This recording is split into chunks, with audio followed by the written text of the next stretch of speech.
The Rendlesham case, like Roswell, Linda, probably one of the best UFO cases of all time, and constantly you're coming up with new information about it. That's right. It is a complicated chess game, and it's just layered and layered. And recently, John Burroughs sent me a link to a document on the Central Intelligence Agency website that is entitled, quote, Approved for Release, August 8, 2000, by CIA, Remote Viewing Session Data, close quote. The title page lists the remote viewer as LB. The actual site target is Rendlesham Forest Incident. The date of the remote viewing session was July 14th, 1986. So I downloaded the 13 pages and called Lynn Buchanan, who I confirmed was the LB remote viewer in the CIA release document. Lynn is now retired in Alamogordo, New Mexico, where he is executive director of Problem Solutions Innovations and manages the controlled remote viewing website, crviewer.com, about accessing information across time and space. As Lynn explained to me what his words and sketches meant in his 1986 remote viewing session, on one page, Mark 6, the last notation at the far bottom right is ETs. The next page should have been 7, but it is missing. Lynn was surprised when he saw that the next page that should have continued about his ET notation skipped to page 8. In this Coast Radio broadcast tonight, Lynn Buchanan summarizes the content in his remote viewing of the Rendlesham Forest incident and his own experiences and knowledge with the ET presence on this planet and beyond. Now, first, some background. Leonard Lynn Buchanan was born in Waco, Texas on July 28, 1939. After high school, he joined the U.S. Army in 1957. Lynn was eventually stationed at the McGregor Ranges north of El Paso, where he worked as a technician in the Nike Ajax and Nike Hercules guided missiles program. After 3 years, Lynn Buchanan left the Army to work for IBM briefly and then earned a master's degree in foreign languages and returned to the United States Army in 1962 to be a Russian, German, and Mongolian linguist. Later on in 1984, Lynn was contacted by the Defense Intelligence Agency's General Albert Stubblebine, then in charge of all military intelligence gathering for the Army's Defense Intelligence Agency. General Stubblebine asked Lynn to join a DIA unit called, all caps, DT-S, based in an old condemned World War II mess hall at Fort Meade, Maryland, that was quite separated from the large, shiny National Security Agency complex.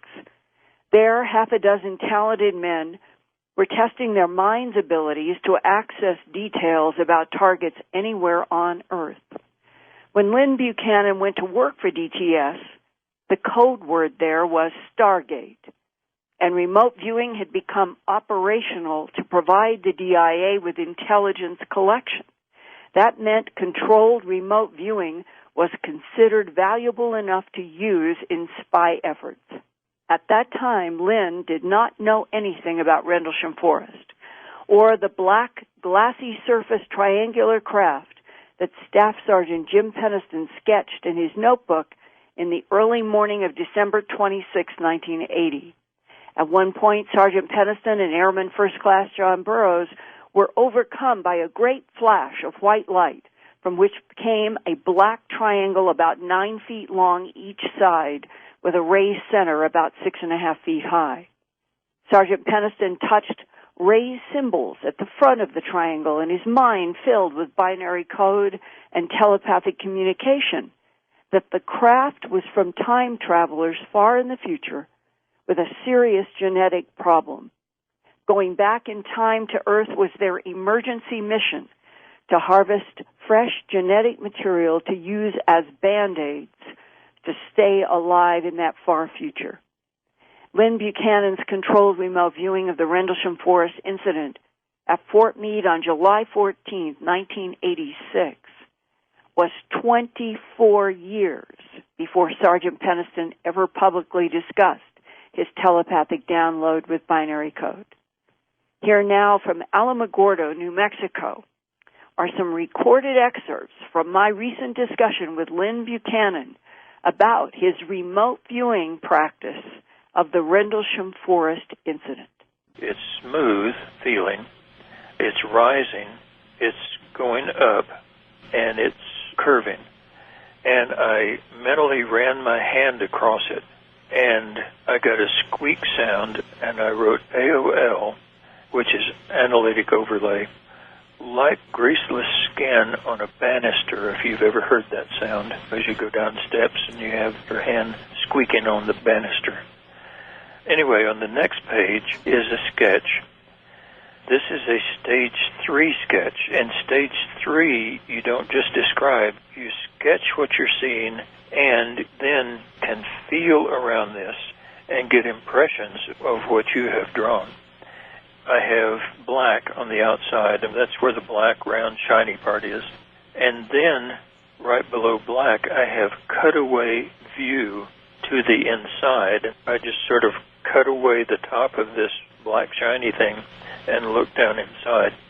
What I saw was that it was red and had red indirect lighting and is smooth, rising, hard, man-made. Why man-made? Oh, man-made was our slang for being manufactured. And so you have natural and man-made. But the man-made doesn't mean human or man. Like if you have an ant pile, the dirt is natural, but the ant pile and the ant hole is manufactured by the ants. And so we would just say man-made. And so whatever this thing was, I knew that it was manufactured. It was not something natural. I'm no longer in that area that has the dim red lighting. I'm now in yellowish lighting that's very dim and it's dull. And I'm in a curved place that's empty, and I realize that I'm in a passage now. I'm inside this thing. It's dark, it's noisy, it's empty. So I got that the driver of this vehicle is not in the vehicle. He's somewhere else. Like this object that you are remote viewing in Rendlesham Forest could be a drone that is not manned, but that the intelligence associated with this is somewhere else. Yeah, that's what I mean. And that's when I got AOL break. Oh, I'm viewing ETs. So move me back to the place with the yellow light. That's when I got an incubator. I definitely realized that this young person, whatever, was in the place with the yellow light and that it was an incubator. Putting my analyst hat on, I would tend to say from this one session that this craft was looking for an ideal place, and once it found it, that incubator would open up and provide a living space for whatever was in it. And you mean that the incubator in the black glassy craft, which is the outside version we have from the Peniston drawing, it would then deposit the extraterrestrial life forms in the incubator in a site on this planet to grow into whatever those extraterrestrials are. That would be the analysis of that one session, yes. Now, you did other remote views on RAF Bentwaters later on. What did you learn there, and how do other remote viewing sessions you did combined with this first one add up? I was tasked not with the interior or anything like that. I was tasked with finding the power source. In fact, I still didn't know really what the Bentwater thing was. I got the propulsion system was a very small, enclosed thing that didn't really hook up to the craft, but was in some way providing a field of energy around the craft. And it was in an enclosed container type thing. When I was told to mentally move into the container to find out what was going on, I was not able to do that. And this is the black box that you encountered in that very first July 14th, 1986 remote viewing. You didn't know where you were at the time, and you didn't know what it was. But when you were trying to see below the red light, when you went into the interior, you encountered this black box. That was it, yeah. And this box, this energy type box, has come up in several other things. I know I was given the task of how the Coral Castle stones were moved, like Sacsayhuaman that has, I think, 100-ton stones. Sacsayhuaman is in Cusco, Peru. Yeah. I've been there, and they're perfectly fitted together, these huge stones in rectangles. And there was a tasking about how those were moved. I've heard a lot of people say those were moved by sound and all that, but that's not what I got in my remote viewing session. I got that there was some kind of an object that emitted energy that could surround something and make it to where you could just pick it up. Right, it would neutralize gravity. Yeah. I had a task one time of the Utsuobune, which was an ET that landed in northern Japan in, I think, 1802. In that case, this female-looking being came out of the ship. She carried this box with her, and she never let anybody have this box. Utsuobune in Japanese means empty ship. The ship was open, and the people got in. They never could find a motor or anything that would make the ship move. And I think the box, whatever was in the box, was what made the ship move. Well, now we're talking, and you have accessed the extraterrestrials in controlled remote viewing more than once. What is your summary today of the non-humans interacting with this planet, and why? While in the military, I was asked to do a survey of the material that never made it into the Blue Book because, they couldn't deny it. So they couldn't call it swamp gas. It was too real and proven. I got access to this and was asked to do a paper specifically on perceived psychic ability of the ETs as it relates to our ability. How psychic are they? And what I found was that there's not us and them. There's us and them and them and them and them and them and them and them. There are no telling how many thems out there, each with their own agenda. The end report that I gave was that all of the ETs, when it comes to psychic ability, can be broken into 4 different categories. You've got the friendly and unfriendly, and in each one of those categories, you've got the psychic and either not so psychic or not psychic at all. Now, in each of those 4 categories, you're going to have psychic grays who like us, psychic grays who don't like us, non-psychic grays who like us, non-psychic, and so on. And so you can't fit any one category. I mean, when it comes to the grays, there are grays from one place, grays from another place, grays from another place, and so on. There are just countless thems out there. But within each of these 4 categories, I had the non-psychic ETs who are friendly to us, and they're here for trade. Well, if it's one way, what are they taking?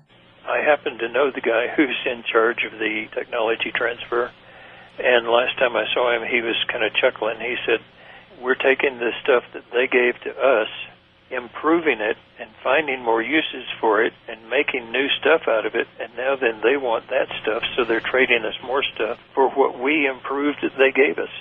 This trade is with friendly grays? No, with friendly ETs. All different types of ETs. This is really an extraordinary step, and there's so much. I've got 3 parts at Earth Files now that lay out all of the 13 pages, so you get to see the original remote viewing that he did at Fort Meade for DIA on July 14th, 1986. You get to see the original pages. And it was while we were doing the interview, George, that Lynn, who has his own original copy down in Alamogordo, he said, Linda, one of the pages is missing.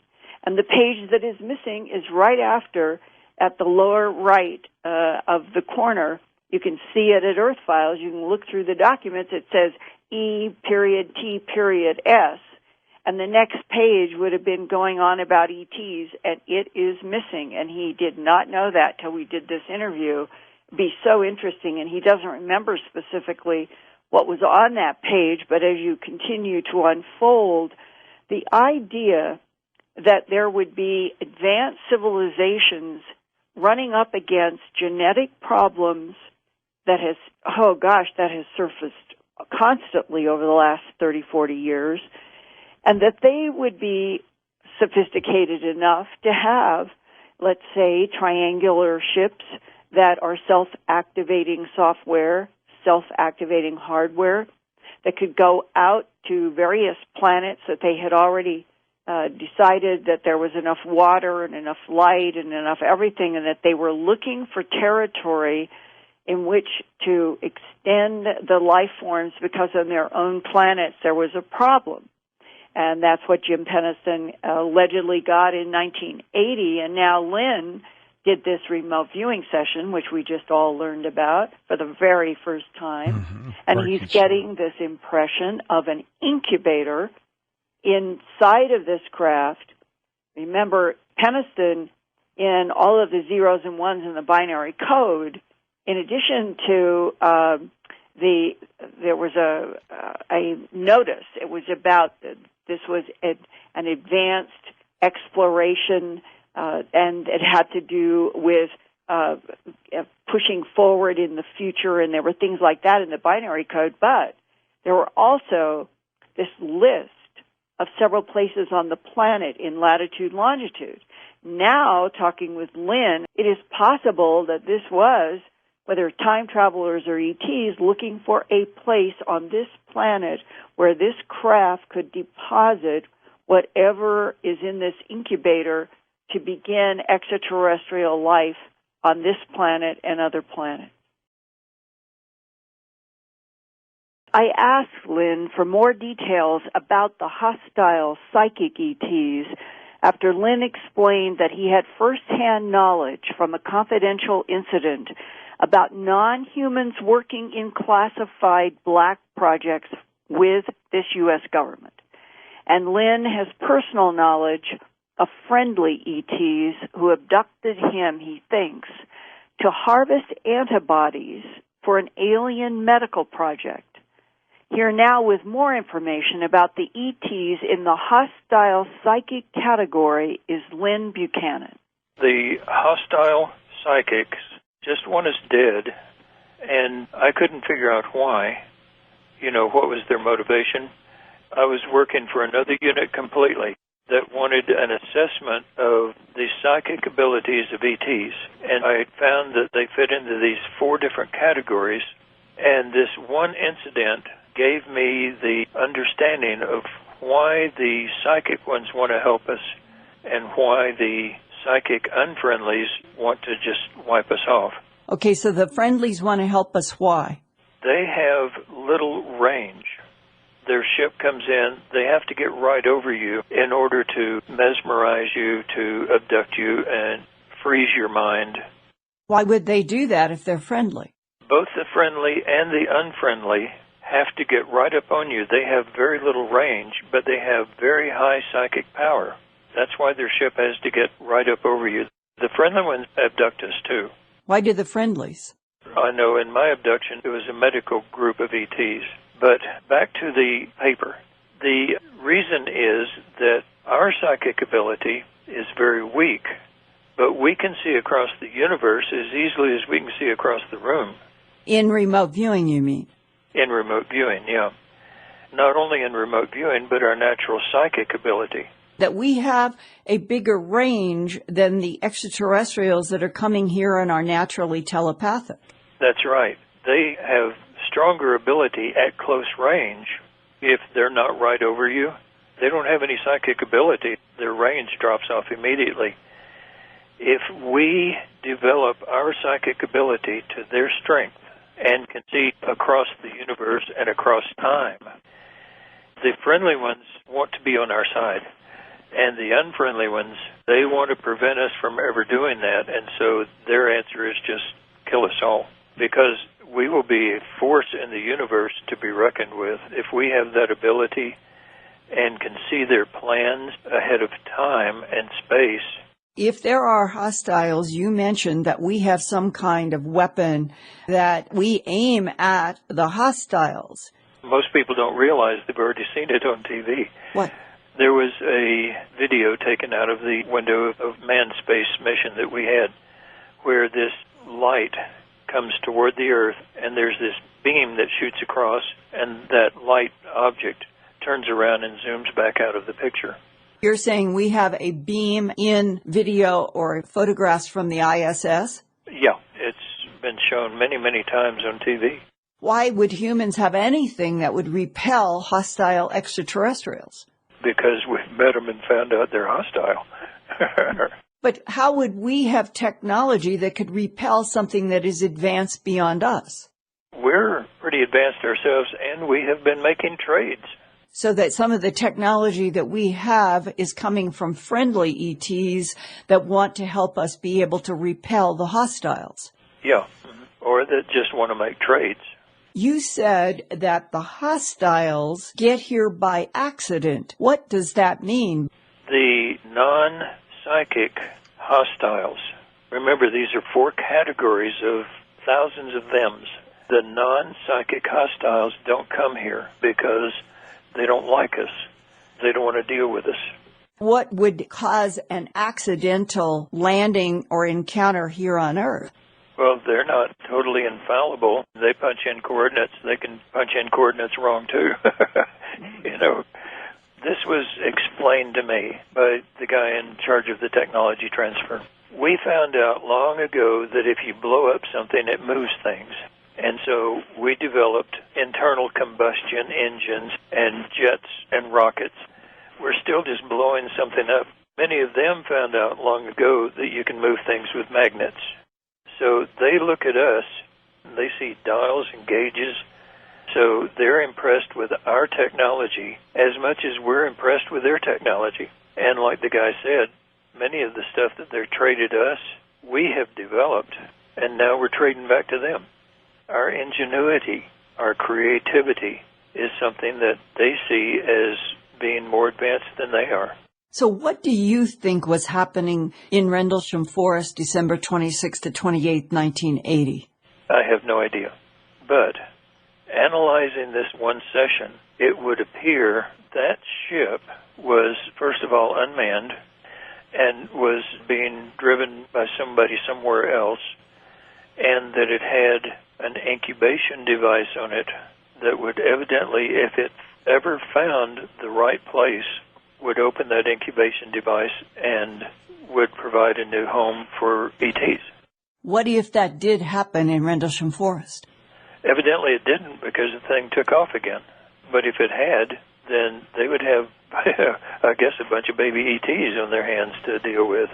But they might have gone to another place on the planet exactly for that reason. Yeah, that's true. Uh-huh. Those latitude and longitudes of places like Karakol, Belize, and the doorway of Apollo in Naxos, Greece, Sedona, Arizona, China, around the planet, there must have been a reason for why those latitude and longitudes were downloaded in Jim Peniston's mind, and he wrote them in his notebook.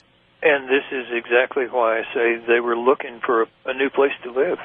Belize, the description of everything that I found here, green, warm, and moist.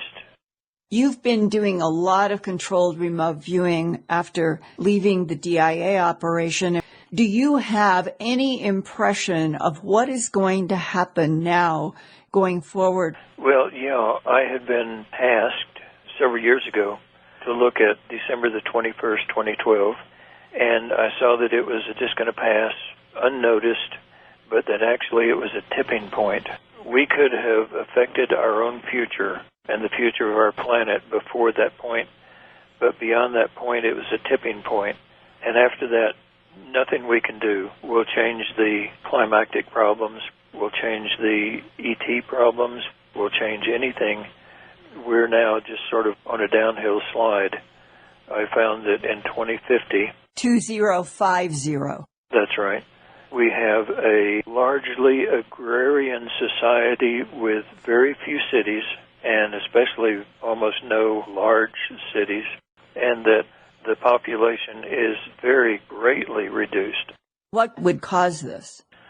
I was wondering if there was going to be a war, and I had looked in that, and I found no, that there will be a large killing off of people, but not as a military war. What does the killing? I did go into this with many, many sessions and also connected with the people who have the detailed data and information. To my surprise, their projection is the same. Does this tie into the fact that we have a growing population of human ET hybrids on this planet? This has come from many other sources, and that the hybrid ETs are going to replace Homo sapiens sapien, but what will be the nature of the hybrids that replace Homo sapiens sapien? The nature of the hybrids are basically going to be the fact that we have the ET genes within us. This is where our children are going to wind up seeing that pure humans are obsolete and that the planet's better off without them. These genes have been in us, not from just recently, but from ancient times. You mean that there will be a huge die-off in the Homo sapiens sapien population and then the full replacement on the planet of the human ET hybrid? Yeah, and the die-off will not be from war, but from things like poisoning the atmosphere, poisoning our food. If there are extraterrestrials who don't want us to live, who would like to see all humans die, and then there are friendly ETs that are here harvesting genes and involved with the human ET hybridization program, doesn't that mean that both the perceived friendlies as well as the hostiles both want the same thing? They want human Homo sapiens sapien replaced or annihilated? From what I've found, it's only one specific type of ET that has mixed with humans successfully and has been mixing with humans for centuries and centuries. That is the type that will take over. Are they the tall, skinny ones? No, what the ETs look like, they look like grays, they look like tall Nordics, they look like insects, they look like reptiles. And that paper that I did split all of them into 4 categories purely on psychic ability. Nothing else. Not the way they look, not the type they are, not the species or anything else. And whether they were friendly or unfriendly. That mattered in the situation. The part that is so confusing, Lynn, is if there are friendlies who are trying to help us become more psychic so that we are stronger against the hostiles, why wouldn't those friendlies be an ally in this future so that humans would not be killed off? That's why they're trying to develop us so that we will be friendly to them if we ever get out into space and take our place among the space community. Whether we're going to do that or not, I don't know. And now, having heard all of this, and you go back to the latitudes and longitudes that Prometheus Productions, working with their binary code analyzer, and me, Linda Howe, working with an astrophysicist and another scientist, and we all came up with these latitude longitudes, that the original, we'll call it the text part of the binary download into Peniston, said exploration of humanity, and then there were numbers, and then there was a latitude, longitude, which there has been a lot of controversy about whether the astrophysicist was right. He insisted it was at the Town Hall Centre of Woodbridge, Suffolk, England, which is where R.A.F. Bentwater's Woodbridge and Rendlesham Forest were, or and further to the west in the mythological High Brazil area of the Atlantic. That has always been a question mark. The next line was continuous for planetary, probably advance or advancement. Fourth coordinate continue and then letters, and it doesn't make much sense. But it then goes into Caracol, Belize, Sedona, Arizona, the Great Pyramid in Giza, Egypt, Nazca Lines in Peru, Taichung in China, the portal or door at the Temple of Apollo in Naxos, Greece.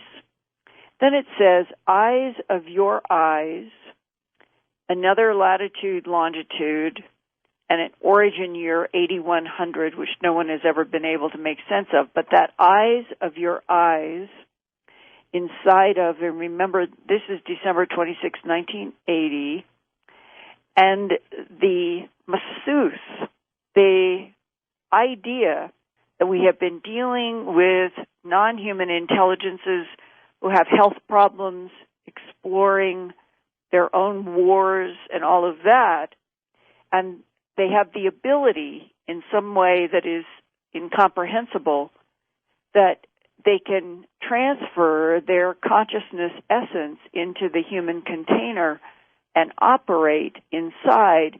That may or may not be what the eyes of your eyes is referencing, that they were looking for a place where they could deposit with this craft whatever was in the incubator to begin living on Earth that would become assimilated on this planet. That is sort of the big picture look at this in combination with what Lynn had to say. And George, as you lay this out and you listen to this and you listen to Lynn Buchanan, and I've done something like 70 or 75 reports now related to all of this evolving work on RAF Bentwaters for more than 15 years. Where we are tonight, do you think that there's any of this that could not be told to the Earth population? I think all of it can be. I think they're ready. They're ready for it. And so why? What else is there that keeps this bottled up? Is it pure power? Power, greed, money, loss of control. They probably figure if humans understand that this is real, they're going to want free energy. They're going to want free medical. They're going to want all these great things that I think the ETs could bring us. And they don't want to go there. Well, if we change our whole barter system and the planet is not driven by money, but perhaps would be driven by their souls, as the Pope was talking about in Washington or one of these presentations he made, it might finally turn into a win-win planet.